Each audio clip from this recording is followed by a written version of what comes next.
영호야, 순자 씨가 아들을 불러 세웠습니다. 너는 지금도 내가 아니라 돈이 필요한 거 아니니? 영호는 할 말이 없었어요. 실제로 어머니에게 경제적 도움을 바라고 온 것이었거든요. 순자 씨는 아들에게 마지막으로 할 말이 있었어요. 영호야, 엄마에게는 너보다 훨씬 많은 재산이 있었어. 영호는 깜짝 놀랐습니다. 무슨 말씀이세요? 내가 알고 있던 집은 내 재산의 일부에 불과했어. 사연 듣기 전에 잠깐 구독과 좋아요 버튼은 무료이니 꼭 눌러주세요. 그것만으로도 여러분에게 큰 복이 찾아올 거예요. 그럼 오늘의 사연 시작하겠습니다. 이순자 씨는 올해로 62살이 되었습니다. 서울 변두리에 자리 잡은 오래된 다세대 주택에서 혼자 살고 계시죠. 집 앞 작은 마당에는 순자 씨가 정성스럽게 가꾼 텃밭이 있었습니다. 상추, 깻잎, 고추, 토마토, 오이, 호박 같은 채소들이 계절마다 푸르게 자라나곤 했어요. 봄이면 새싹이 돋아나는 모습을 보며 희망을 품었고, 여름이면 무성하게 자란 채소들을 보며 뿌듯해했죠. 가을에는 빨갛게 익은 고추를 따며 겨울 김장 준비를 생각했고, 겨울에는 하얀 눈 덮인 텃밭을 바라보며 다음 해 농사를 계획했습니다. 순자 씨에게 텃밭은 단순한 취미가 아니라 삶의 활력소였어요. 동네 사람들은 순자 씨를 성실한 어머니라고 불렀습니다. 새벽 5시면 어김없이 일어나 텃밭에 물을 주고 잡초를 뽑으며 하루를 시작했어요. 비가 오는 날에도 우산을 쓰고 나가서 채소들의 안부를 살펴보셨죠. 오후에는 동네 할머니들과 평상에 앉아 도란도란 이야기를 나누시곤 했습니다. 순자 씨는 정말 부지런해요. 저런 어머니 밑에서 자란 아들이 얼마나 효자일까요? 이웃들은 항상 이렇게 말했습니다. 남편 잃고 홀로 아들 키워내신 것도 대단하시고 지금도 이렇게 건강하게 지내시니 복 받으실 거예요. 맞아요. 우리 동네에서 가장 모범적인 어머니세요. 순자 씨는 이런 말들을 들을 때마다 겸손하게 웃으며 손사래를 쳤지만 속으로는 복잡한 심정이었어요.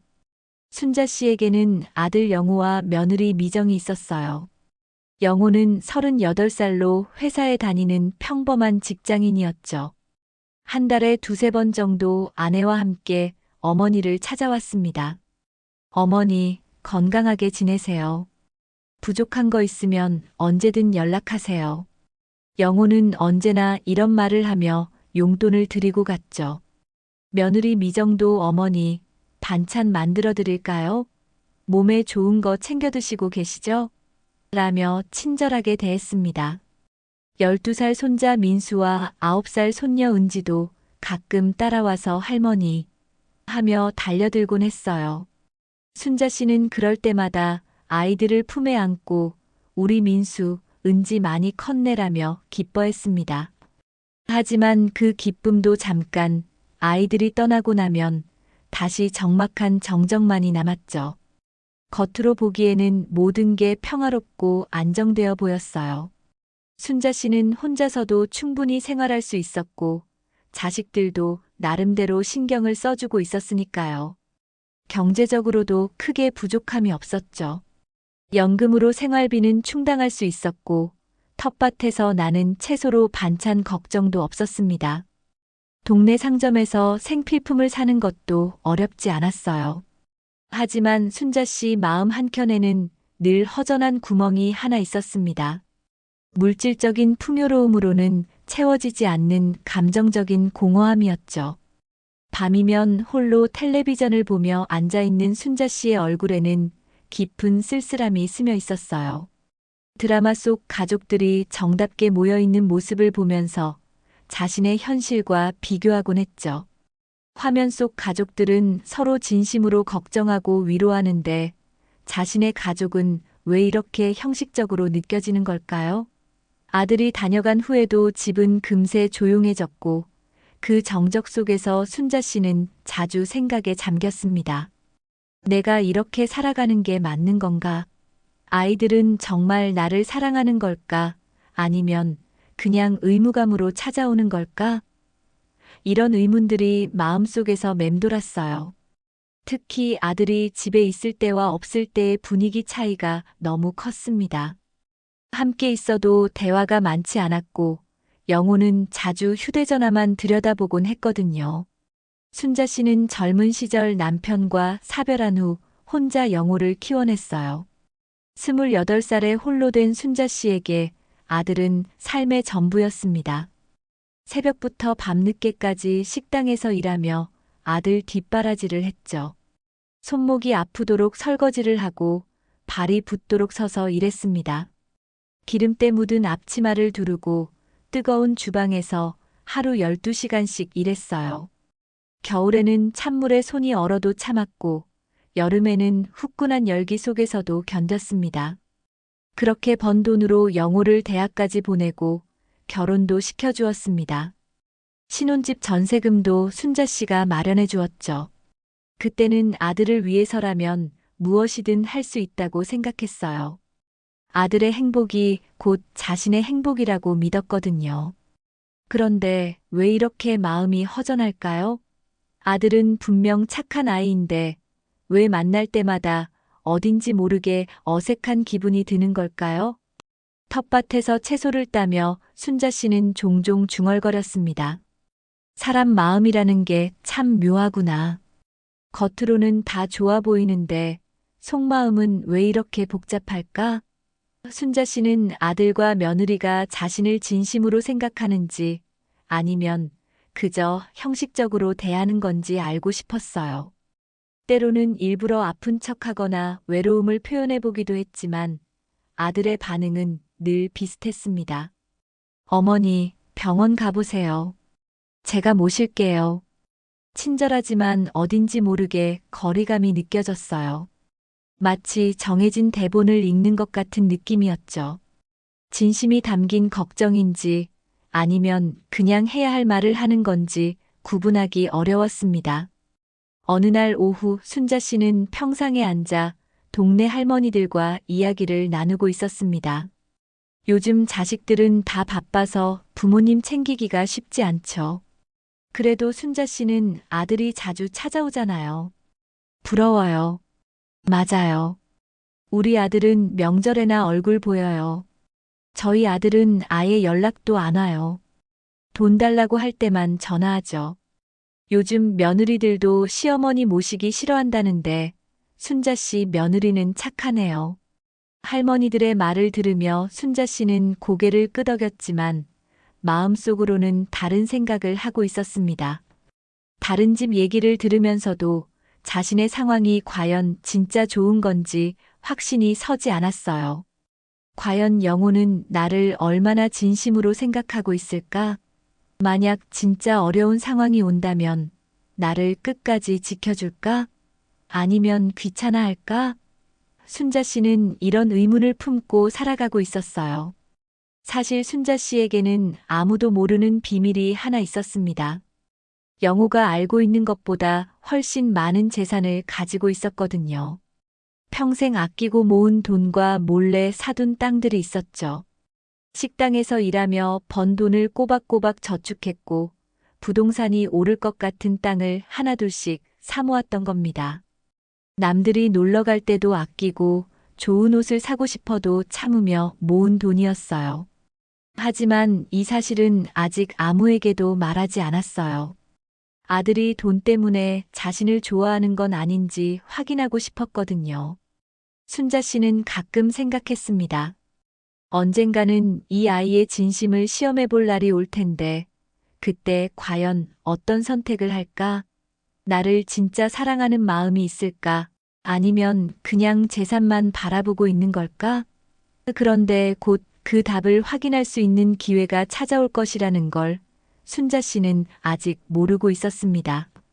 평범해 보이는 일상 속에서 인생을 바꿀 큰 변화가 서서히 다가오고 있었거든요. 그 변화는 순자 씨와 영호 모두에게 선택의 순간을 가져다 줄 것이었습니다. 그런 평범한 일상이 흘러간 어느 화요일 오후였습니다. 순자 씨가 텃밭에서 상추를 따고 있는데 멀리서 익숙한 차 소리가 들려왔어요. 영호의 차였죠. 하지만 평소와는 다른 점이 있었습니다. 오늘은 며느리 미정이 함께 오지 않았고 영호 혼자 왔거든요. 게다가 평소보다 일찍 찾아온 것도 이상했어요. 보통은 주말에 오는데 오늘은 평일 오후였으니까요. 순자 씨는 뭔가 심상치 않다는 느낌을 받았습니다. 순자 씨는 손에 묻은 흙을 털며 현관으로 나갔습니다. 영호야, 웬일로 이렇게 일찍 왔니? 회사는? 어머니, 안녕하세요. 오늘 반찬했어요. 어머니께 중요한 얘기가 있어서요. 영호의 표정이 평소와 달랐어요. 뭔가 진지하면서도 조금 어색한 미소를 띠고 있었거든요. 손에는 두툼한 서류 봉투를 들고 있었습니다. 그 봉투를 보는 순자 씨의 마음에 묘한 긴장감이 스며들었어요. 거실에 앉은 영호는 찻잔을 받아들고는 한참 동안 말을 꺼내지 못했어요. 순자 씨는 궁금했지만 재촉하지 않고 기다렸습니다. 아들이 무슨 말을 하려는지 어렴풋이 짐작이 갔거든요. 최근 들어 동네에서 재개발 얘기가 자주 나왔으니까요. 어머니, 이 동네 재개발 소식 들으셨죠? 영호가 조심스럽게 말문을 열었습니다. 응, 들었어. 확정된 건 아니라고 하던데? 네, 아직 확정은 아니에요. 하지만 가능성이 아주 높대요. 시에서 이미 계획을 세우고 있어요. 영호는 서류 봉투를 열어 여러 장의 문서를 꺼냈습니다. 그 문서들은 법무사 사무실에서 받아온 것 같았어요. 어머니, 제가 알아봤는데요. 재개발이 되면 보상금을 받을 수 있어요. 하지만 집 소유자 명의에 따라 세금이 많이 달라진다고 해요. 순자 씨는 안경을 끼고 서류를 들여다봤습니다. 복잡한 법률 용어들이 빽빽하게 적혀 있었어요. 이게 뭔 말이니? 쉽게 말해서요. 어머니 명의로 되어 있으면 세금을 많이 내야 하는데 제 명의로 바꾸면 세금을 훨씬 적게 낼 수 있어요. 영호는 계산기를 꺼내며 구체적인 숫자를 보여주었습니다. 어머니 명의로 하면 보상금에서 세금으로 3천만 원 정도 나가는데 제 명의로 하면 500만 원 정도만 내면 돼요. 차이가 2,500만 원이에요. 순자 씨는 그 큰 금액에 놀랐습니다. 2,500만 원이면 결코 작은 돈이 아니었거든요. 정말 그렇게 차이가 많이 나니? 네, 확실해요. 세무사한테 직접 확인해 봤어요. 여기 세무사 상담 결과도 있어요. 영호는 점점 말에 열이 올랐습니다. 어머니, 어차피 나중에는 다 제가 물려받을 재산인데 지금 미리 명의를 바꾸는 게 세금도 절약하고 좋지 않을까요? 그리고 재개발 보상도 더 유리하게 받을 수 있어요. 젊은 제 명의로 되어 있으면 은행 대출도 쉽고요. 순자 씨는 조용히 듣고 있었습니다. 아들의 말이 틀린 건 아니었어요. 실제로 세금을 절약할 수 있다면 나쁠 게 없었죠.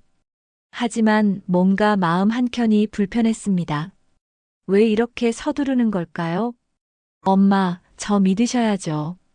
제가 어머니한테 손에 끼칠 일을 하겠어요? 영호의 목소리에는 간절함이 묻어 있었습니다. 이 집은 어차피 우리 가족이 계속 살 집이고 명의만 바뀌는 거예요. 실질적으로는 아무것도 달라지지 않아요. 어머니는 계속 여기서 편안하게 지내실 수 있어요. 순자 씨는 서류를 다시 한번 들여다봤습니다. 복잡한 내용이었지만 아들 말이 맞는 것 같았어요. 하지만 순자 씨 마음속에는 다른 생각이 스쳐 지나갔습니다. 이 아이가 정말 나를 위해서 이런 제안을 하는 걸까? 아니면 다른 속셈이 있는 걸까? 그때 순자 씨는 문득 깨달았습니다. 이것이 바로 아들의 진심을 확인할 수 있는 기회라는 것을요. 순자 씨에게는 영호가 모르는 숨겨진 재산이 있었으니까요. 만약 영호가 정말 어머니를 생각하는 마음이라면 이 집 하나 정도는 기꺼이 물려줄 수 있었어요. 하지만 만약 그렇지 않다면 이번 일로 아들의 진짜 속마음을 알 수 있을 것 같았습니다. 영호야, 내 말이 맞는 것 같구나. 순자 씨가 천천히 입을 열었습니다. 세금을 그렇게 많이 절약할 수 있다면 명의를 바꾸는 게 좋겠어. 영호의 얼굴이 환해졌습니다. 정말요? 어머니, 정말 현명한 선택이세요. 이렇게 해주셔서 감사해요. 하지만 순자 씨는 속으로 다른 생각을 하고 있었어요. 내가 내 진짜 마음을 아는 아들이라면 이번 선택으로 알게 되겠지. 과연 너는 나를 어떻게 대할까? 영호는 서둘러 서류를 정리했습니다. 그럼 내일 바로 등기소에 가서 명예 변경 수속을 밟을게요. 어머니, 도장 가져오시겠어요? 순자 씨는 안방으로 들어가 서랍에서 도장을 꺼냈습니다. 그 도장에는 오랜 세월의 흔적이 묻어 있었어요. 남편이 세상을 떠난 후 혼자서 온갖 서류에 찍어온 도장이었죠. 집을 살 때도 아들 학비를 대출받을 때도 온갖 중요한 순간마다 함께했던 도장이었습니다. 도장을 손에 쥐고 거실로 나온 순자 씨의 마음은 복잡했습니다. 한편으로는 아들이 세금을 절약해 주려는 마음이 고마웠고, 다른 한편으로는 이것이 정말 옳은 일인지 확신이 서지 않았어요. 하지만 순자 씨는 이미 결심을 굳혔습니다. 이번 기회에 아들의 진심을 제대로 확인해 보겠다고 말이에요. 만약 이 아이가 정말 나를 사랑한다면 집 주인이 바뀌어도 나를 소중히 여길 거야. 하지만 그렇지 않다면 여기다 도장 찍으시면 돼요.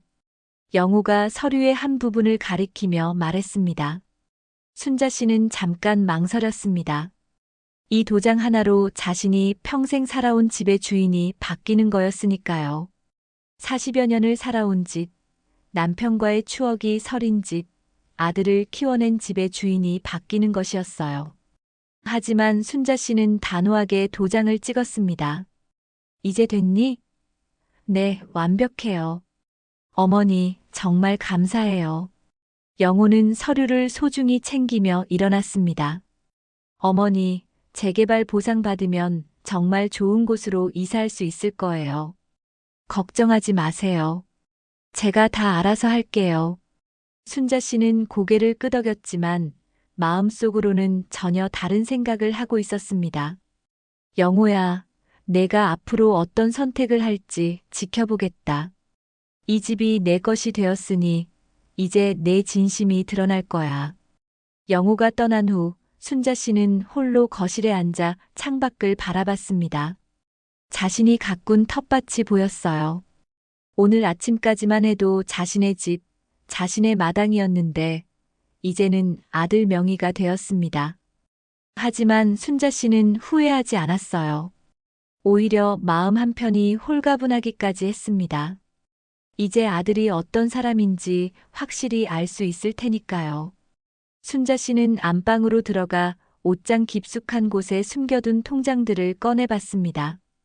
영호가 알고 있는 건 이 집뿐이었어요. 하지만 순자 씨에게는 훨씬 많은 재산이 있었습니다. 여러 은행에 나누어 넣어둔 예금과 시골에 사둔 땅들이 있었거든요. 만약 영호가 정말 나를 위하는 마음이었다면 이 모든 걸 아낌없이 줄 텐데. 하지만 그렇지 않다면 순자 씨는 통장을 다시 조심스럽게 감춰두었습니다. 이제 시험이 시작된 것이었어요. 명의 변경 수속을 마친 지 2달이 지났습니다. 재개발 소식이 공식적으로 발표되었고 동네는 온통 들썩였어요. 순자 씨가 살던 다세대 주택들이 모두 철거되고 그 자리에 새로운 아파트 단지가 들어선다는 것이었죠. 보상금도 예상보다 훨씬 많이 나왔습니다. 영호는 그 소식을 듣고 바로 어머니께 달려왔어요. 얼굴에는 감추기 어려운 기쁨이 가득했습니다. 어머니, 대박이에요. 보상금이 8억 원이 나온대요. 영호의 목소리에는 흥분이 가득했습니다. 정말 다행이에요. 미리 명의를 바꿔놔서 세금도 많이 절약했고요. 어머니 덕분에 우리 가족이 완전히 새로운 삶을 살 수 있게 됐어요. 순자 씨는 조용히 고개를 끄덕였지만 아들의 들뜬 모습을 보며 묘한 기분이 들었어요. 보상금 얘기를 할 때의 영호는 평소와 다른 사람 같았거든요. 마치 로또에 당첨된 사람처럼 들떠 있었습니다. 며칠 후 영호와 미정이 함께 찾아왔습니다. 이번에는 손자 손녀들도 함께 왔어요. 할머니, 민수와 은지가 달려와 순자 씨를 안았습니다. 우리 이제 새 집으로 이사 가요. 아파트래요. 아이들의 목소리에는 기대감이 가득했어요. 순자 씨는 아이들을 보며 미소 지었지만 가슴 한편이 씁쓸했습니다. 아이들은 순수하게 기뻐하고 있는데 어른들의 속마음은 과연 어떨까요? 어머니, 저희가 알아본 새 아파트가 있어요. 미정이 부동산 전단지를 펼쳐 보였습니다. 신축 아파트인데 정말 좋아요. 지하철역도 가깝고 학군도 좋고요. 엘리베이터도 있고 관리사무소도 있어서 안전해요. 전단지에는 웅장한 아파트 사진과 함께 다양한 편의시설들이 소개되어 있었어요. 수영장, 헬스장, 독서실까지 있는 고급 아파트였습니다. 보상금으로 충분하고 남은 돈으로 인테리어도 멋지게 할 수 있어요. 영호가 덧붙였습니다. 어머니도 물론 함께 가시는 거예요. 방 하나는 어머니 방으로 마련해뒀어요. 화장실도 2개라서 불편하지 않으실 거예요. 순자 씨는 그 말을 들으며 가슴이 뭉클했습니다. 아들이 자신을 생각해주고 있다는 것이 고마웠어요. 정말 고맙구나, 영호야. 내가 이렇게 챙겨주니 어머니가 얼마나 든든한지 몰라. 뭐료 당연한 거죠. 어머니랑 같이 살아야죠. 이제 정말 좋은 곳에서 편하게 지내실 수 있어요.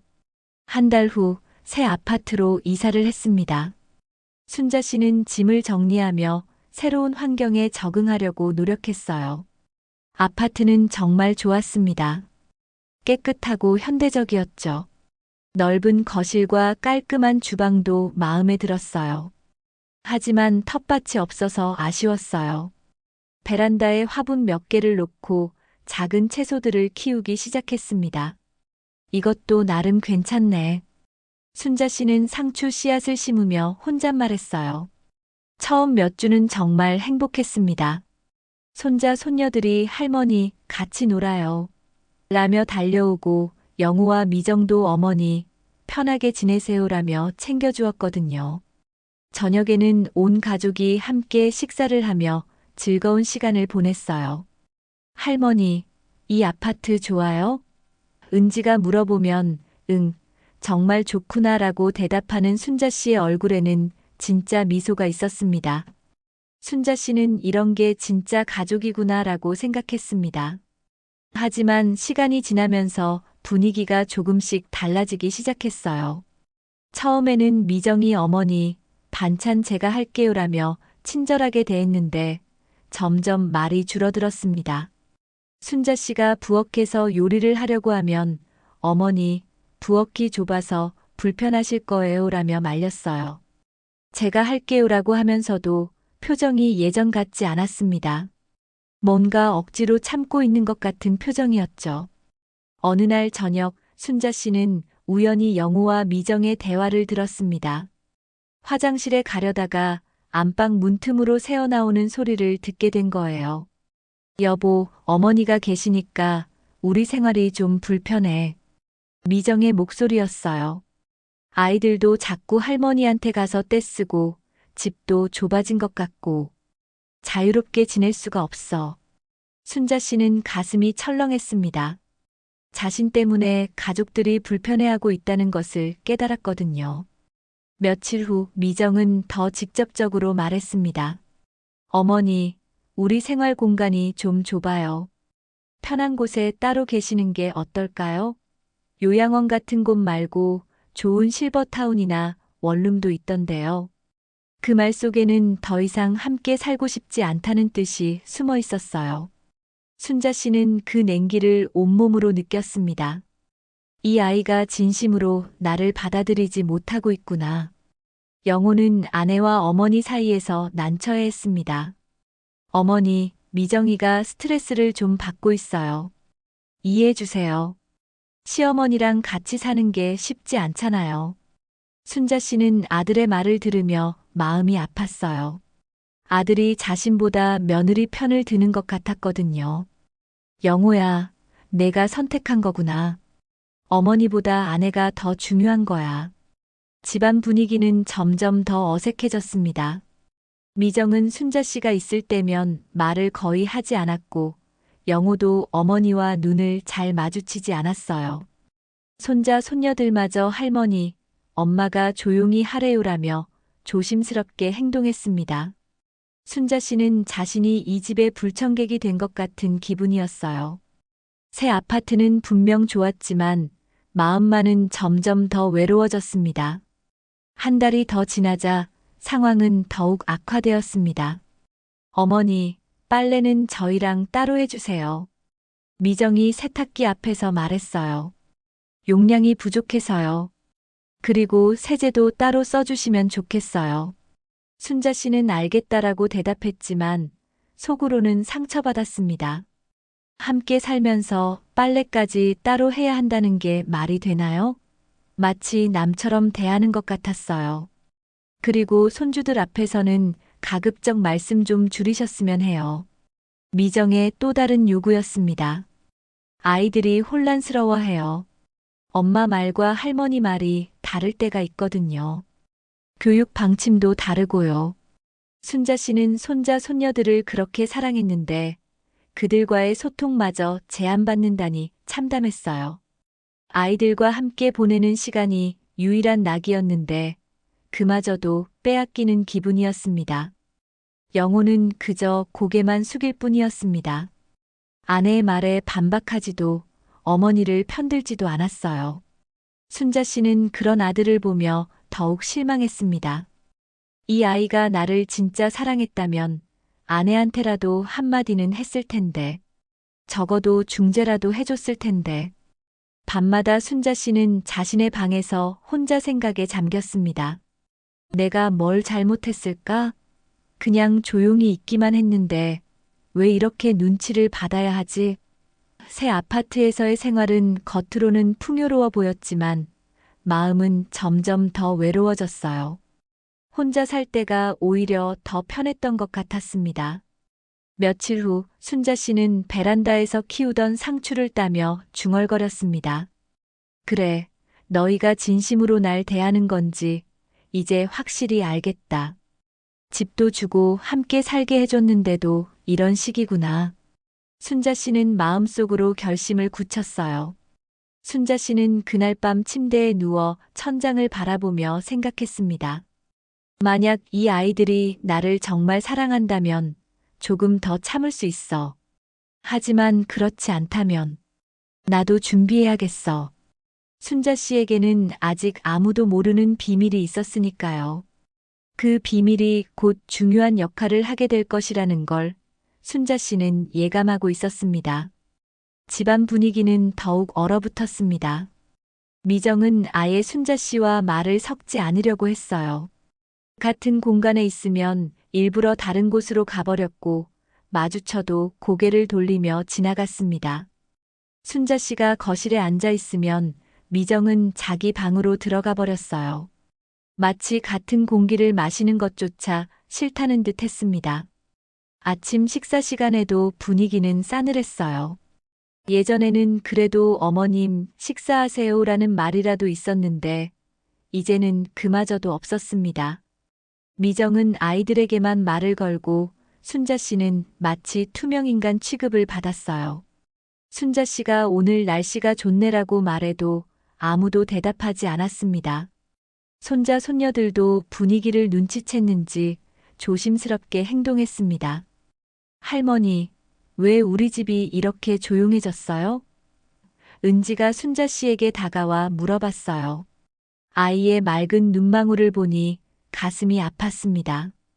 그냥 어른들이 피곤해서 그래라고 대답할 수밖에 없었어요.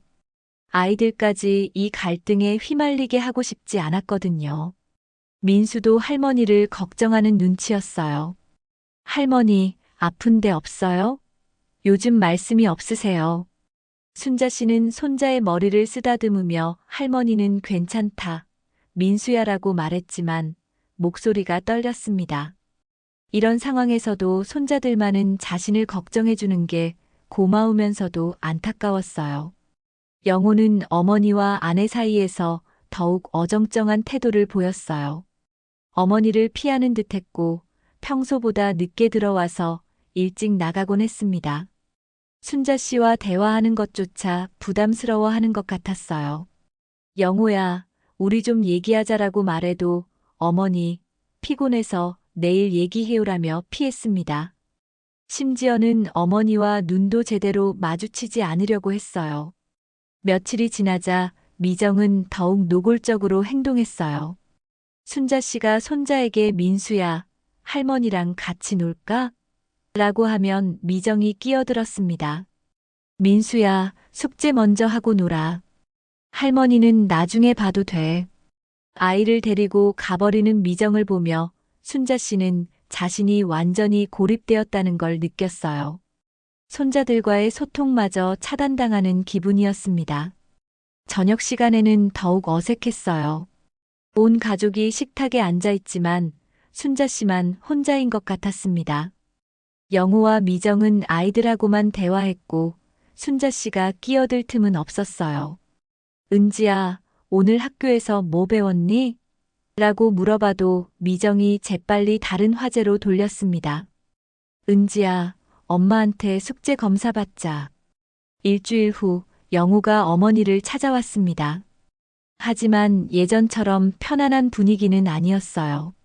뭔가 할 말이 있다는 듯 망설이다가 조심스럽게 입을 열었습니다. 어머니, 미정이가 알아본 곳이 있어요. 조심스럽게 말을 꺼내는 영호의 손에는 또 다른 서류들이 들려 있었습니다. 정말 좋은 곳이에요. 실버타운이라고 하는데. 순자 씨는 서류를 받아보지도 않았어요. 이미 예상했던 일이었거든요. 요양원 말하는 거지? 아니에요, 어머니. 요양원이 아니라 실버타운이에요. 완전히 달라요. 영호가 급하게 변명했지만 순자 씨에게는 모두 같은 말로 들렸습니다. 결국 자신을 집에서 내보내겠다는 뜻이었으니까요. 시설도 정말 좋대요. 병원도 가깝고 식사도 제공되고 또래분들도 많아서 외롭지 않으실 거예요. 영호는 계속 장점들을 나열했어요. 프로그램도 다양하고 간병 서비스도 있고 24시간 관리받을 수 있대요. 하지만 순자 씨는 듣고 있지 않았어요. 마음속으로는 전혀 다른 생각을 하고 있었거든요. 결국 이렇게 되는구나. 집을 넘겨주고도 이런 대접을 받는 거야. 비용은 어떻게 하려고? 순자 씨가 조용히 물었습니다. 어머니 연금으로 충분해요. 그리고 부족한 부분은 제가 보태드릴게요. 영호의 대답이었어요. 순자 씨는 속으로 쓸쓸하게 웃었습니다. 자신의 집을 팔아서 생긴 돈으로 편하게 살면서 어머니는 연금으로 요양원비를 내라는 거였어요. 얼마나 편리한 계산인지 모르겠더군요. 한 달에 얼마나 드는데? 150만 원 정도요. 어머니 연금이 100만 원 정도 되시니까 50만 원만 제가 보태면 돼요. 영호는 이미 다 계산해 놓은 상태였어요. 순자 씨는 아들이 이렇게 치밀하게 준비해 온 걸 보며 마음이 차가워졌습니다. 언제까지 결정하면 되니? 급하지 않아요, 어머니. 충분히 생각해 보세요. 하지만 영호의 표정에서는 빨리 결정해 주기를 바라는 마음이 읽혔어요. 집안 분위기가 이렇게 얼어붙은 상태로는 더 이상 같이 살기 어렵다는 걸 모두가 알고 있었거든요. 하지만 너무 오래 끌면 좋은 방이 없어질 수도 있대요. 그날 저녁 순자 씨는 혼자 방에 앉아 깊이 생각했습니다. 내가 뭘 기대했을까? 이 아이들이 나를 진심으로 모실 거라고 믿었던 건가? 어리석었다는 생각이 들었어요. 집 명의를 넘겨줄 때부터 이런 결과를 어느 정도 예상했어야 했는데 말이에요. 하지만 마음 한구석에서는 아들이 다를 거라는 희망을 품고 있었던 것도 사실이었습니다. 며칠 후 미정은 더욱 직접적으로 압박했습니다. 어머님, 언제까지 이런 식으로 지낼 건가요? 서로 불편하잖아요. 더 이상 돌려 말하지도 않았어요. 아이들도 집안 분위기 때문에 스트레스 받고 있어요. 빨리 결정해 주셨으면 좋겠어요. 미정의 목소리에는 참을성이 바닥났다는 게 역력했습니다. 영호도 아내와 같은 입장이었어요. 어머니, 미정이 말도 맞아요. 이런 분위기로는 아이들 교육에도 안 좋아요. 결국 아들마저 자신을 내보내려고 하는 거였습니다. 순자 씨는 그때 완전히 깨달았어요. 이들에게 자신은 이미 불필요한 존재가 되었다는 것을요. 그래, 나도 이제 결정할 때가 됐구나. 순자 씨 마음속에는 분노나 슬픔보다는 차가운 각오가 자리 잡았습니다. 아들의 진심을 확인했으니 이제 자신도 결정할 차례였어요. 알겠다. 순자 씨가 조용히 말했어요. 요양원 가겠다. 영호와 미정의 얼굴에 안도감이 스쳤어요. 어머니, 정말 좋은 선택이에요. 거기서 편하게 지내실 수 있을 거예요. 자주 면회 갈게요. 하지만 순자 씨는 속으로 전혀 다른 생각을 하고 있었습니다. 영호야, 내가 진정성을 보였다면 이 모든 걸 내게 주었을 텐데. 순자 씨는 마음속으로 중얼거렸어요. 결국 내가 스스로 기회를 버린 거구나. 그날 밤 순자 씨는 옷장 깊숙한 곳에 숨겨둔 통장들을 다시 한번 확인했습니다. 영호가 알고 있는 재산은 이 집뿐이었어요. 하지만 순자 씨에게는 훨씬 많은 재산이 있었습니다. 여러 은행에 나누어 놓은 예금들과 시골에 사둔 땅들. 평생 모은 돈이 상당한 액수였어요. 순자 씨는 마음을 굳혔습니다. 아들이 어떤 선택을 했는지 이제 확실히 알았으니까요. 좋아, 너희가 원하는 대로 해주마. 하지만 이 선택이 어떤 결과를 가져올지는 나중에 알게 될 거야. 순자 씨의 눈빛에는 이제 체념이 아닌 단호한 결심이 서려 있었습니다. 순자 씨가 요양원에 가겠다고 한 지 일주일 후, 영호와 미정은 부쩍 친절해졌습니다. 마치 죄책감을 달래려는 듯, 어머니, 편하게 지내실 수 있을 거예요 라며 자꾸 위로의 말을 건넸어요. 시설도 정말 좋고 프로그램도 많대요. 동년배 분들도 많으시고요. 하지만 순자 씨에게는 모든 게 가식적으로 느껴졌습니다.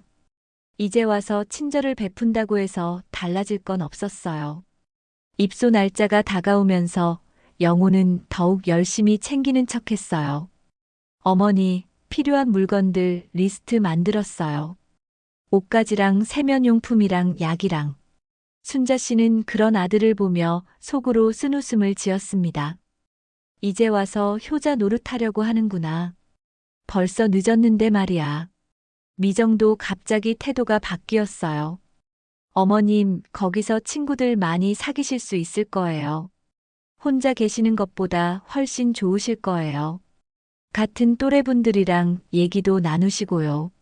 겉으로는 걱정하는 척했지만 순자 씨는 그 말 속에 숨은 안도감을 느꼈습니다. 드디어 골칫거리를 떠나보낸다는 안도감이었어요. 손자 손녀들만은 진심으로 아쉬워했습니다. 할머니, 정말 가야 해요? 은지가 순자 씨 치마를 붙잡으며 눈물을 글썽였어요. 할머니 없으면 누가 나랑 놀아줘요? 누가 재미있는 이야기 해줘요? 민수도 할머니, 주말에 집에 오세요. 엄마 아빠한테 얘기해 볼게요라며 매달렸습니다. 순자 씨는 아이들을 보며 가슴이 미어졌어요. 할머니가 새로운 집에서 새 친구들이랑 재미있게 지낼 거야. 할머니 또래분들이 많이 계신데. 순자 씨는 아이들에게 미소를 지어 보였지만 속마음은 복잡했어요. 이 순수한 아이들만큼은 어른들의 이기심에 상처받지 않았으면 좋겠다고 생각했습니다. 아이들에게만은 할머니가 행복하다고 믿게 해주고 싶었어요. 입소 전날 밤 순자 씨는 마지막으로 집안을 둘러봤습니다. 자신이 가꾼 베란다의 화분들, 손자들과 함께 봤던 거실의 소파, 혼자 많은 밤을 보낸 방. 모든 것이 추억으로 남을 것들이었어요. 이제 진짜 끝이구나. 이 집에서의 삶은 여기서 끝나는 거야. 순자 씨는 조용히 중얼거렸습니다. 그날 밤 순자 씨는 특별한 준비를 했어요. 옷장 깊숙한 곳에 숨겨둔 통장과 서류들을 모두 꺼내 작은 가방에 넣었습니다. 영호가 모르는 재산들이었죠. 여러 은행에 나누어 놓은 예금들과 시골 땅 문서들. 생각보다 상당한 액수였어요. 이제 이 아이가 어떤 선택을 하는지 지켜볼 차례야. 과연 나를 그리워할까? 다음 날 아침 영호가 차를 가지고 왔습니다. 짐은 많지 않았어요. 옷가지 몇 벌과 필요한 물건들 뿐이었죠. 어머니, 준비 다 되셨어요? 시간 맞춰야 해서요. 영호의 목소리에는 어딘지 모르게 서두르는 기색이 있었습니다. 마치 빨리 끝내고 싶어 하는 것 같았어요. 요양원으로 가는 길은 조용했어요. 영호는 운전에만 집중하는 척했고 순자 씨는 창밖만 바라봤습니다. 요양원에 도착하니 생각보다 시설은 괜찮아 보였어요. 깨끗하고 정돈되어 있었죠. 직원들도 친절했습니다. 어르신 환영합니다. 편하게 지내세요. 궁금한 것 있으시면 언제든 말씀하세요. 하지만 순자 씨에게는 이 모든 게 낯설고 서글펐어요. 아무리 좋은 시설이라도 집은 아니었거든요. 영호는 입소수속을 빨리 끝내려고 했어요. 어머니, 여기서 편하게 지내세요. 자주 올게요. 주말에 시간 되면 꼭 올게요. 그 말을 하면서도 벌써 나갈 준비를 하고 있었습니다. 손목 시계를 자꾸 확인하고 발걸음도 분주했어요. 순자 씨는 아들의 모습을 지켜보며 마음속으로 생각했어요. 정말 자주 올까? 아니면 이게 마지막 일까? 영호야. 순자 씨가 아들을 불렀습니다. 응, 어머니. 뭐 필요한 거 있으세요? 내가 내 아들이라서 고맙다. 순자 씨의 말에 영호는 잠깐 당황했어요. 어머니, 왜 갑자기 그런 말씀을? 그냥 하고 싶은 말이었어. 마지막 일 수도 있으니까. 영호가 떠나고 나자 순자 씨는 혼자 남았습니다. 작은 방에 짐을 정리하면서 새로운 환경에 적응해야 한다는 현실을 받아들였어요. 방은 깨끗했지만 차가웠습니다. 이제 시작이구나. 새로운 인생의 시작 말이야. 순자 씨는 창밖을 바라보며 중얼거렸습니다. 며칠이 지나자 요양원 생활에 조금씩 익숙해졌어요. 다른 어르신들과 인사도 나누고 식사도 함께 했습니다. 새로 오셨구나. 어디서 사셨어요? 자식들이 모시러 왔나요? 비슷한 처지의 분들이 많았어요. 하지만 마음 한편에는 늘 허전함이 있었어요. 가족과 함께 있을 때보다 오히려 더 외로웠습니다. 일주일이 지나도 영호는 오지 않았어요. 전화 한 통 없었죠. 순자 씨는 별로 놀라지 않았습니다. 이미 예상했던 일이었거든요. 역시 그럴 줄 알았어. 이제 나는 필요 없는 존재가 된 거야. 의무는 다했다고 생각하는 거겠지. 열흘째 되던 날, 순자 씨는 요양원 직원에게 부탁했습니다. 은행에 좀 가야 할 일이 있는데 도와주실 수 있나요? 물론이죠, 어르신. 언제 가실 건가요? 차량 준비해 드릴게요. 순자 씨는 마침내 자신의 계획을 실행에 옮기기로 했어요. 은행에서 순자 씨는 숨겨둔 통장들을 모두 확인했습니다. 생각했던 것보다 더 많은 돈이 있었어요. 평생 아끼고 모은 돈들이었죠. 이제 이 돈을 어떻게 쓸지 결정해야겠어. 내 마음대로 할 수 있는 거야. 순자 씨의 마음속에는 이미 계획이 있었습니다. 그날 저녁 순자 씨는 요양원 방에서 편지를 썼어요. 영호에게 보내는 마지막 편지였습니다. 영호야, 내가 선택한 것은 내가 아니라 돈이었어. 그 선택의 대가는 내가 져야 한다. 하지만 아직 이 편지를 보낼 때는 아니었어요. 때가 되면 보내겠지만 지금은 아니었습니다. 이틀 후 영호가 처음으로 면회를 왔습니다. 어머니, 어떻게 지내세요? 적응 잘하고 계세요? 음식은 맛있고요? 형식적인 안부 인사였어요. 순자 씨는 아들을 보며 담담하게 대답했습니다. 응, 잘 지내고 있어. 걱정하지 마. 여기 분들도 친절하고. 음식은 괜찮으세요? 불편한 건 없고요. 간병인 분들은 어떠세요? 영호는 30분 정도 있다가 회사 일이 있어서 먼저 가볼게요.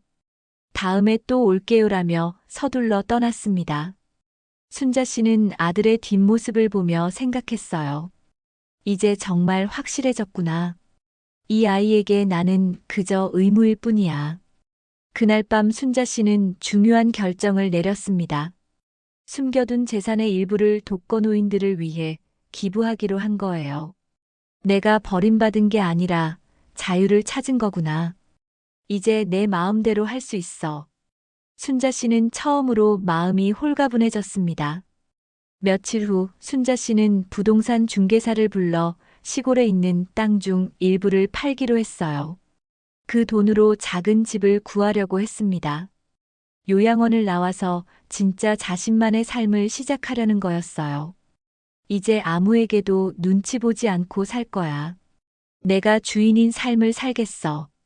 순자 씨의 계획은 차근차근 진행되고 있었습니다. 영호는 어머니가 요양원에서 조용히 지내고 있다고 생각했지만 사실 순자 씨는 새로운 인생을 준비하고 있었어요. 영호야, 내가 나를 버린 것처럼 나도 이제 너를 잊을 거야. 그게 공평한 거겠지. 요양원에 들어온 지 한 달이 지났을 무렵 순자 씨는 본격적으로 자신만의 계획을 실행에 옮기기 시작했습니다. 시골에 있던 땅 한 필지를 팔아서 상당한 돈이 생겼어요. 부동산 중개사는 요즘 땅값이 많이 올라서 좋은 가격에 팔렸다고 말했습니다. 순자 씨는 그 돈을 들고 은행으로 향했어요. 독거노인 지원단체에 기부하고 싶습니다. 순자 씨가 은행 직원에게 말했어요. 얼마나 기부하실 건가요? 3천만 원이요. 직원은 놀란 표정을 지었습니다. 정말 큰 돈인데 괜찮으시겠어요? 네, 괜찮아요. 나보다 더 어려운 분들이 많을 테니까요. 기부를 마친 순자 씨의 마음은 한결 가벼워졌어요. 내가 받은 상처를 다른 어르신들은 받지 않았으면 좋겠어. 돈으로 모든 문제가 해결되지는 않지만 적어도 누군가에게는 도움이 될 거라고 생각했습니다. 그 다음 주 순자 씨는 또 다른 계획을 실행했어요. 요양원 근처에 있는 작은 원룸을 계약한 거였습니다. 여기서 나가실 건가요? 요양원 직원이 놀라며 물었어요. 네, 좀 더 자유롭게 살고 싶어서요. 하지만 혼자 지내시기 어렵지 않을까요? 평생 혼자 살아왔는데 뭐가 어려워요. 순자 씨의 대답은 단호했습니다. 사실 요양원 생활이 불편한 건 아니었어요. 하지만 진짜 자유가 필요했습니다. 아무에게도 눈치 보지 않고 자신만의 공간에서 마음 편히 지내고 싶었거든요. 영호에게는 아직 아무 말도 하지 않았어요. 어차피 한 달에 한 번 정도밖에 오지 않으니까 당분간은 모를 거라고 생각했습니다. 내가 어디서 뭘 하든 상관없어 하겠지. 순자 씨는 쓸쓸하게 웃었어요. 새 집으로 이사하기 전에 순자 씨는 중요한 일을 하나 더 했습니다.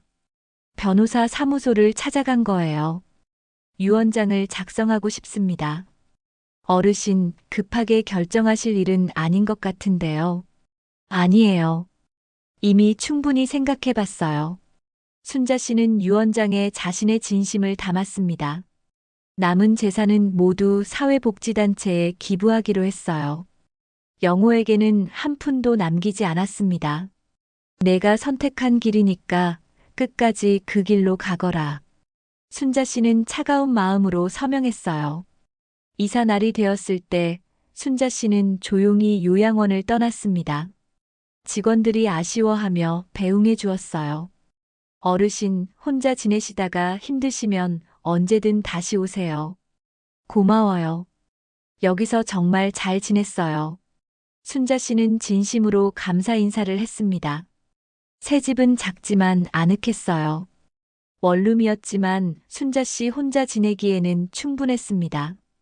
작은 부엌도 있고 화분을 놓을 수 있는 베란다도 있었어요. 이제 진짜 내 집이구나. 순자 씨는 오랜만에 마음 편한 웃음을 지었습니다. 며칠 후 순자 씨는 근처 꽃집에서 화분들을 사왔어요. 상추, 깻잎, 방울토마토 모종들이었죠. 베란다에 하나씩 정성스럽게 심으면서 예전의 텃밭이 그리웠어요. 비록 작지만 내가 가꾸는 거야. 흙을 만지며 일하는 순자 씨의 얼굴에는 평온함이 있었습니다. 한편 영호는 어머니가 요양원을 떠났다는 사실을 모르고 있었어요. 한 달에 한 번 정도 의무적으로 면회를 갔는데 아직 그 시기가 되지 않았거든요. 새 아파트에서 가족들과 편안하게 지내고 있었습니다.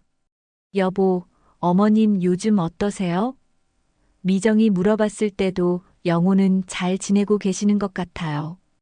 요양원에서 연락 온 적도 없고요라고 대답했어요. 사실 어머니가 어떻게 지내시는지 깊이 관심을 갖지 않았습니다. 순자 씨는 새로운 일상을 만들어가고 있었어요. 아침에 일어나면 베란다 화분들을 돌보고 오후에는 근처 공원을 산책했습니다. 저녁에는 혼자 요리해서 먹고 책을 읽거나 텔레비전을 봤어요. 누구 눈치도 보지 않는 자유로운 생활이었습니다. 동네 마트에서 장을 보는 것도 즐거웠어요. 어르신, 혼자 사시나 봐요? 마트 직원이 친근하게 말을 걸었습니다. 네, 혼자 살아요. 편해요. 가족들은 어디 계세요?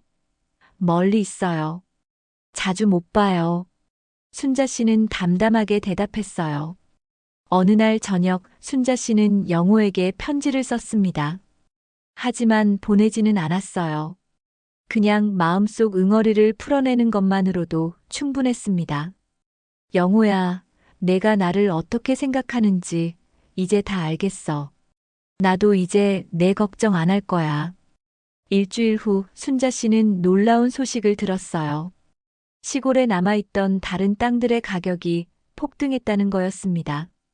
정부에서 그 지역을 개발지구로 지정했거든요.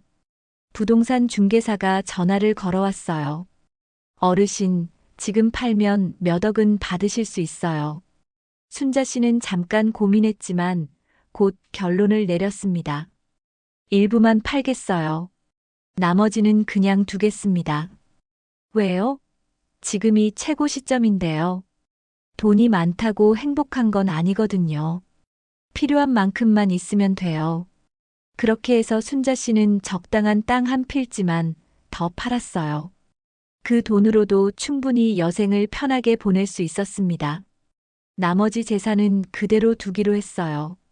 언젠가는 누군가에게 도움이 되겠지. 한 달 반이 지난 어느 날 영호가 요양원에 면회를 갔습니다. 그런데 어머니가 보이지 않았어요. 어머님이 어디 계세요? 아, 어르신 한 달 전에 나가셨어요. 직원의 대답에 영호는 깜짝 놀랐습니다. 나가셨다고요? 어디로요? 원룸으로 이사하셨어요. 혼자 살고 싶다고 하시더라고요.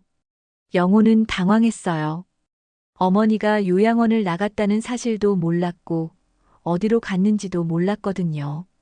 영호는 어머니에게 전화를 걸었어요. 하지만 순자 씨는 전화를 받지 않았습니다. 여러 번 걸어봐도 마찬가지였어요. 문자 메시지도 보내봤지만 답이 없었습니다. 순자 씨는 아들의 연락을 완전히 차단한 상태였어요. 영호는 그때서야 깨달았어요. 어머니가 얼마나 서운해하셨을지를 말이에요. 요양원에 모신 후로 제대로 안부도 묻지 않았고 면회도 의무적으로만 다녔거든요. 내가 너무 소홀했나? 처음으로 후회의 마음이 들었습니다. 그날 밤 영호는 집에 돌아와서 미정에게 말했어요. 어머니가 요양원을 나가셨대. 어디로 가셨는데요? 혼자 살겠다고 원룸으로 이사하셨다는데. 미정은 별로 관심 없다는 듯 어르신이 알아서 하시겠죠 라고 말했습니다. 며칠 동안 계속 전화를 걸어봤지만 순자 씨는 받지 않았어요. 어머니, 전화 좀 받으세요. 걱정돼요. 문자를 보내도 답이 없었습니다. 영호는 점점 불안해졌어요. 어머니가 자신을 완전히 거부하고 있다는 걸 느꼈거든요. 하지만 이미 늦었어요. 순자 씨는 아들과의 연을 스스로 끊어버린 상태였고, 영호는 어떻게 해야 할지 막막했습니다. 순자 씨는 이미 새로운 삶을 시작한 후였어요. 자유롭고 당당한 삶을 말이에요. 순자 씨가 새로운 삶을 시작한 지 2달이 지나갈 무렵, 영호에게는 예상치 못한 시련이 찾아왔습니다. 재개발 보상금으로 시작한 사업이 연이어 실패하기 시작한 거예요.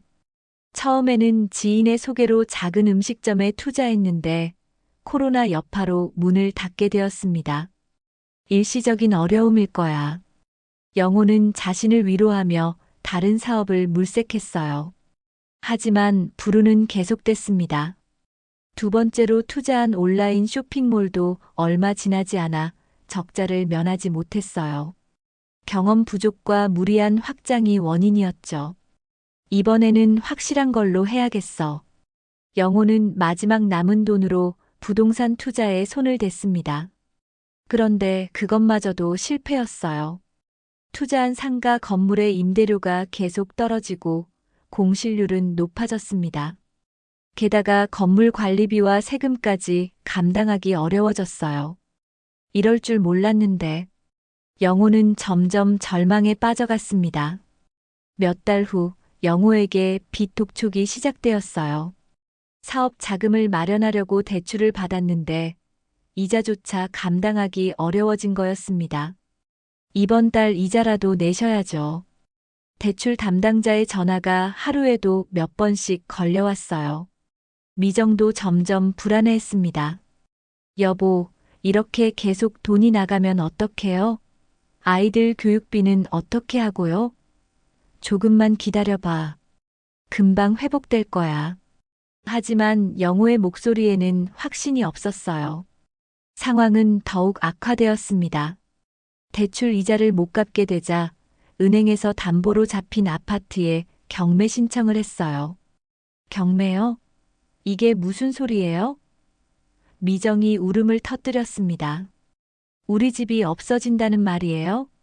영호는 어머니에게서 받은 집으로 새 아파트를 샀는데 그것마저 잃게 생긴 거였어요. 어떻게 이런 일이? 영호는 머리를 감쌌습니다. 재개발 보상금 8억 원이 2년도 안 되어 모두 날아간 것이었어요. 미정과의 관계도 틀어지기 시작했어요. 당신 때문에 우리 가족이 이 지경이 됐어요. 내가 무슨 잘못을 했다고. 사업도 제대로 못하면서 무슨 사업을 했어요. 집안에는 연일 부부싸움이 끊이지 않았습니다. 아이들도 분위기를 눈치채고 불안해했어요. 아빠, 우리 이사 가야 해요? 민수가 조심스럽게 물어봤습니다. 엄마 아빠가 왜 맨날 싸워요? 은지도 눈물을 글썽였어요. 영호는 아이들을 보며 가슴이 아팠습니다. 결국 아파트는 경매로 넘어갔고 영호 가족은 작은 전세집으로 이사해야 했어요. 보증금도 겨우 마련할 수 있을 정도였죠. 이제 어떻게 살아요? 미정이 절망에 찬 목소리로 말했습니다. 그때 영호는 문득 어머니 생각이 났어요. 어머니라면 이런 상황에서 뭐라고 하실까? 하지만 몇 달째 전화를 받지 않으시는 어머니에게 어떻게 도움을 청할 수 있을까요? 내가 어머니를 요양원에 보낸 게 잘못이었나? 미정은 영호에게 차가운 말을 퍼부었어요. 당신 어머니한테라도 도움 청해봐요. 지금 상황에 자존심이 무슨 소용이에요? 어머니가 전화를 안 받으신다고 했잖아. 그럼 직접 찾아가든지요. 영호는 어머니를 찾기 위해 여기저기 수소문했어요. 요양원에 가서 어디로 이사했는지 물어봤지만 직원들은 개인정보라서 알려드릴 수 없다고 했습니다. 동네를 돌아다니며 어머니를 찾아봤지만 소용없었어요. 한 달 후 영호는 더 큰 충격을 받았습니다. 미정이 아이들을 데리고 친정으로 가버린 거예요. 당신이랑 더 이상 못 살겠어요. 아이들만이라도 제대로 키우고 싶어요. 이혼 얘기까지 나왔습니다. 혼자 남은 영호는 초라한 전셋집에서 절망에 빠졌어요. 돈도 없고 가족도 떠나고 의지할 곳도 없었습니다. 내가 뭘 잘못했을까? 하지만 답은 자명했어요. 어머니를 소홀히 대한 것, 돈에만 눈이 멀었던 것. 어느 날 밤 영호는 더 이상 견딜 수 없어서 어머니가 살고 계신 곳을 찾아 나섰어요. 온 동네를 뒤지며 혹시나 하는 마음으로 원룸들을 하나씩 확인해 봤습니다. 며칠을 그렇게 헤매다가 드디어 어머니를 발견했어요. 순자 씨는 작은 원룸 베란다에서 화분을 돌보고 계셨습니다. 예전처럼 정성스럽게 식물들을 가꾸는 모습이었어요. 영호는 그 모습을 보고 눈물이 났습니다. 어머니. 영호가 문을 두드렸을 때 순자 씨는 놀란 표정을 지었어요. 영호야, 어떻게 여기를? 어머니 찾느라고 고생했어요. 영호의 목소리는 떨리고 있었습니다. 뭔 일로 왔니? 순자 씨의 목소리는 차가웠어요. 어머니, 제가 잘못했어요. 영호는 무릎을 꿇고 울기 시작했습니다. 다시 기회를 주세요. 제가 정말 잘못했어요. 순자 씨는 아들의 모습을 보며 무슨 일이 있었는지 대충 짐작할 수 있었어요. 초라한 차림새, 수척한 얼굴, 절망에 찬 눈빛. 분명 사업에 실패했을 거라고 생각했습니다. 그래서 이제 나를 찾아온 거구나. 어머니, 저 정말 후회하고 있어요. 어머니를 요양원에 보낸 것도, 연락 안 한 것도 다 제 잘못이에요. 영호는 계속 울며 사과했습니다. 하지만 순자 씨의 마음은 이미 돌이킬 수 없을 만큼 차가워져 있었어요. 순자 씨는 아들을 바라보며 조용히 말했습니다. 영호야, 내가 선택한 건 내가 아니라 돈이었어. 그 선택의 대가는 내가 져야 한다. 순자 씨의 눈빛은 단호했습니다. 이미 마음의 결론을 내린 후였거든요. 순자 씨의 차가운 말을 들은 영호는 더욱 절망했습니다. 어머니, 정말 기회를 안 주실 거예요? 저 정말 뉘우치고 있어요. 하지만 순자 씨는 이미 마음을 굳힌 상태였어요. 영호야, 내가 나를 버렸을 때 이미 끝난 일이야. 이제 와서 후회해도 소용없어. 어머니, 제발요. 저 정말 잘못했어요. 영호는 계속 매달렸지만 순자 씨는 문을 닫아버렸습니다. 돌아가거라. 내가 선택한 길을 끝까지 가야지. 그날 밤 영호는 어머니 집 앞에서 밤새 앉아 있었지만 순자 씨는 문을 열어주지 않았어요. 며칠 후 영호는 다시 찾아왔습니다. 이번에는 더욱 초라한 모습이었어요. 어머니, 미정이가 아이들 데리고 나갔어요. 이혼하자고 해요. 순자 씨는 안쓰러운 마음이 들었지만 표현하지 않았습니다. 그것도 내가 감당해야 할 일이야. 어머니만이 저를 도와줄 수 있어요. 제발 한 번만 더 기회를. 영호야. 순자 씨가 아들을 불러 세웠습니다. 너는 지금도 내가 아니라 돈이 필요한 거 아니니? 영호는 할 말이 없었어요. 실제로 어머니에게 경제적 도움을 바라고 온 것이었거든요. 순자 씨는 아들에게 마지막으로 할 말이 있었어요. 영호야, 엄마에게는 너보다 훨씬 많은 재산이 있었어. 영호는 깜짝 놀랐습니다. 무슨 말씀이세요? 내가 알고 있던 집은 내 재산의 일부에 불과했어. 시골에 있는 땅들, 은행에 있는 예금들. 상당한 재산이었지. 영호의 얼굴이 창백해졌어요. 그럼 왜 그 얘기를? 너의 진심을 보고 싶었거든. 만약 내가 정말 나를 사랑한다면 그 모든 걸 너에게 주려고 했어. 순자 씨의 목소리에는 깊은 실망이 배어 있었습니다. 하지만 넌 집 하나만 받고도 나를 요양원으로 보냈지. 영호는 그제서야 깨달았어요. 어머니가 자신을 시험했다는 것을, 그리고 자신이 그 시험에서 낙제했다는 것을 말이에요. 어머니, 그럼 지금이라도. 아니야, 영호야. 이미 늦었어. 순자 씨는 아들에게 마지막 통보를 했습니다. 내 재산은 이미 다른 곳에 쓰기로 했어. 도움이 필요한 독거노인들을 위해서 말이야. 순자 씨는 변호사와 만나 유언장을 작성했다고 말했어요. 남은 재산은 모두 사회복지재단에 기부하기로 했어. 너에게는 한 푼도 남기지 않았지. 영호는 그 말을 듣고 완전히 무너졌습니다. 왜요? 저는 어머니 아들인데. 아들이라고? 아들이 어머니를 요양원에 버려. 순자 씨의 목소리가 높아졌어요. 내가 나를 어미로 대접한 적이 있니? 나는 너에게 그저 짐짝이었을 뿐이야. 영호는 바닥에 주저앉아 울었습니다. 어머니, 정말 죄송해요. 정말로요. 하지만 순자 씨는 더 이상 흔들리지 않았어요. 미안하다고 해서 달라지는 건 없어. 내가 한 선택들의 결과야. 그 후 며칠 동안 영호는 계속 찾아왔지만 순자 씨는 만나주지 않았어요. 결국 영호는 절망에 빠진 채 어디론가 떠나버렸습니다. 나중에 알고 보니 고향으로 내려갔다고 했어요. 순자 씨는 그 후 자신만의 새로운 삶을 본격적으로 시작했습니다. 남은 재산의 일부로 독거노인 지원센터에 큰 기부를 했어요. 어르신, 정말 큰 도움이 될 거예요. 직원들이 감사 인사를 했습니다. 또 다른 일부는 무료 급식소 운영비로 기부했어요. 저처럼 외로운 어르신들이 조금이라도 따뜻한 밥을 드셨으면 좋겠어요. 순자 씨의 마음은 점점 평화로워졌습니다. 남은 돈으로는 작지만 예쁜 집을 샀어요. 마당이 있는 단독주택이었죠. 이제 진짜 내 집이구나. 마당에는 예전처럼 텃밭을 만들었어요.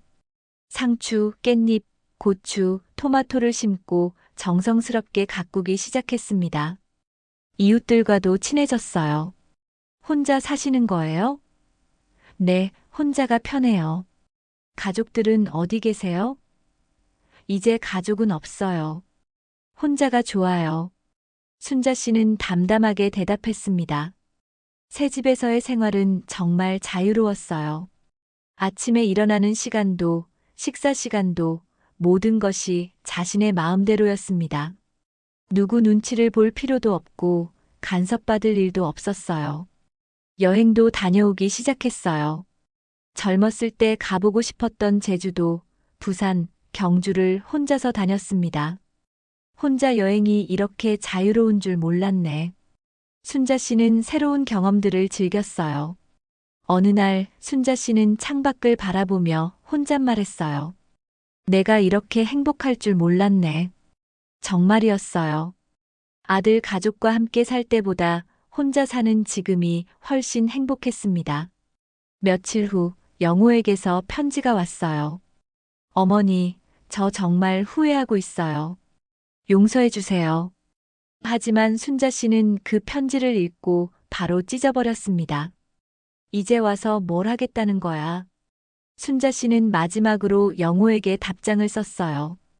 영호야, 내가 나를 선택했다면 내 모든 것을 내게 주었을 거야. 하지만 넌 돈만 택했지. 이제 그 결과를 받아들여라. 나는 이제 자유롭게 살 거야. 그 후 순자 씨는 정말 자유롭게 살았어요.